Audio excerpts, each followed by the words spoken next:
เซ็งนะครับที่ท่านได้เห็นอยู่ในทีวีช่องวัดพอยต์ช่อง23นะครับแล้วทีนี้ครับเป็นทีมที่ได้เข้ารอบ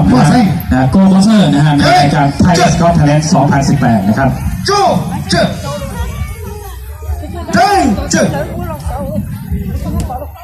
ลิเซนนี่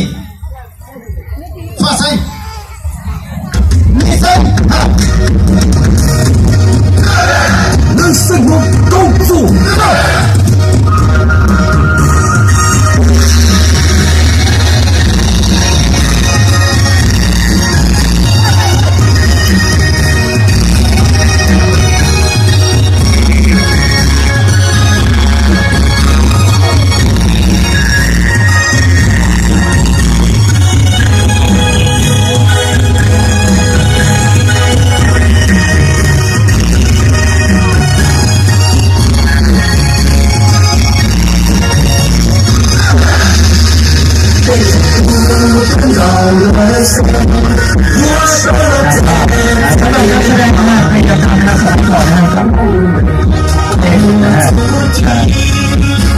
าในการต่อสู้นะครับต้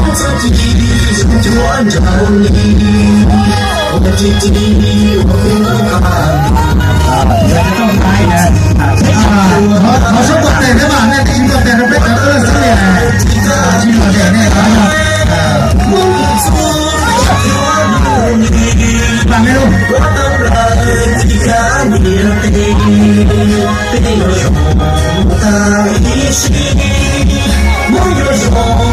จะเป็นการล้างมวยนะครับก็จะเป็น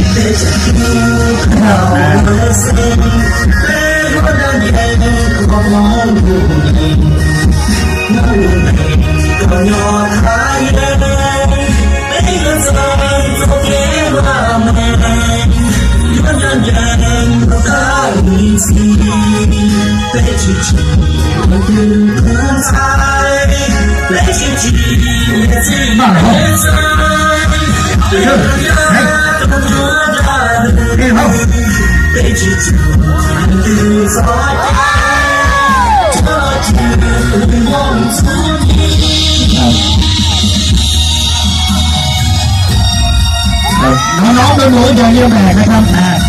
ก็ต้องใช้หรือว่าต้องใช้ชั่วโมงมีความทุกวันนะครับแล้วก็ต้องใช้เวลาฝึกนะครับ准备预备车动เจ้า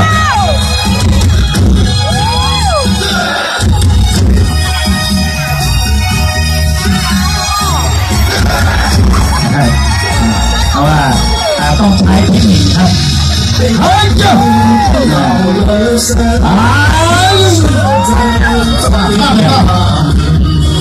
我们最近聊聊，大家这样。每天里我要梦里，梦自己要就找你。我们自己那看看，梦想不了那个。我的爱提着你的背，梦自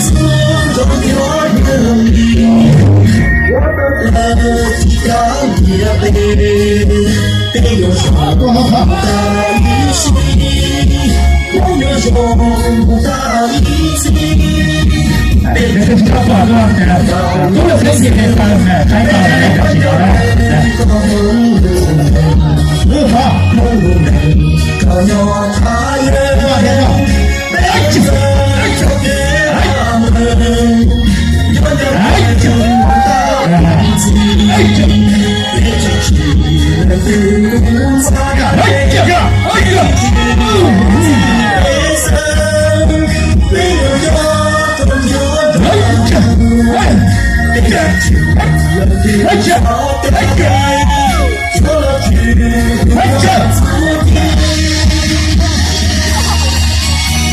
ล้วก็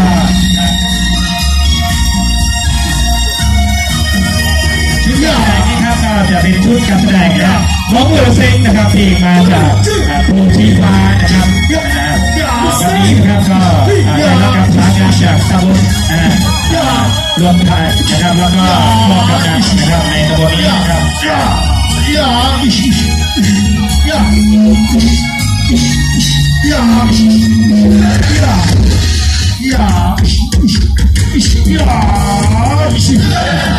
圣公高速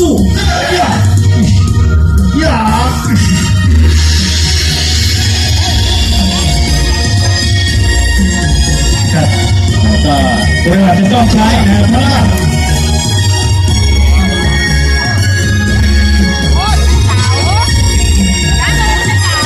ครับก็ตอนนี้ครับก็จะเป็นการ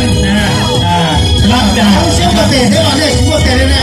เดี๋ยวว่าต้องใช่ตอนนี้ช่วยเกี่ยวกับเราพูดอะไรก่อนพี่จอหรือพี่จอก็พูดทีมพูดว่าเพียงแค่นั้นนะถ้าตอบเพียงได้นะเดี๋ยวตัวจีนสมัยเขาว่าเป็นเจ้าเราจะเอาต่อที่ผ่านมา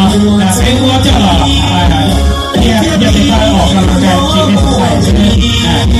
我自己做着力，我自己不怕。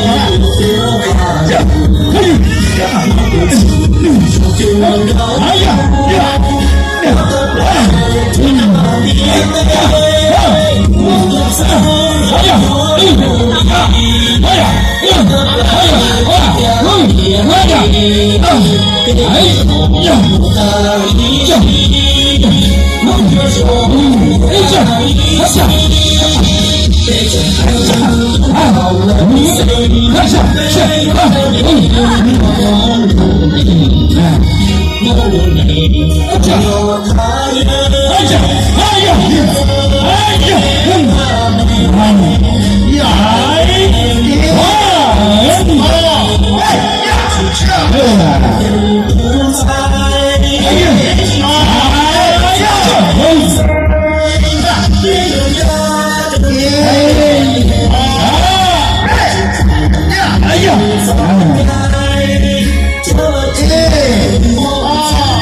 จะเป็นการนำจากผู้แล้วหน้าก็จะใช้โดยจีนนะครับแต่ครับ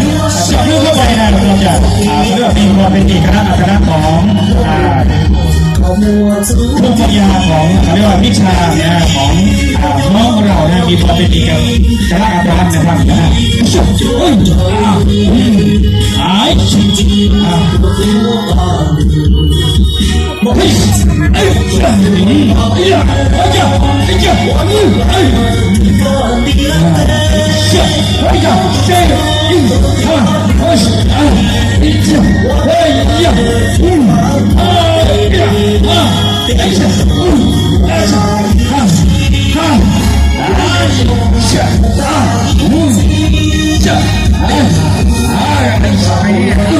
ต่อสู้